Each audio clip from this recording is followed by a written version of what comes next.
We're going to be installing the reduction liners on an S210E. The pieces we're going to have is our reduction liner. The one we're going to be installing is a 4-inch reduction liner. The tools we're going to need is a 6mm Allen wrench. So at first we'll start with taking the back brushes off the S210.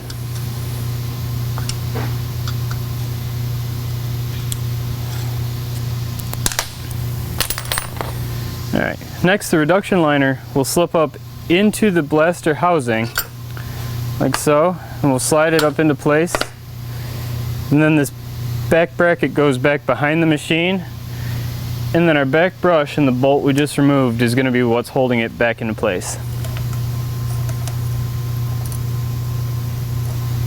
We'll line our brushes back up with the other brushes, and we'll tighten it down with the Allen wrench.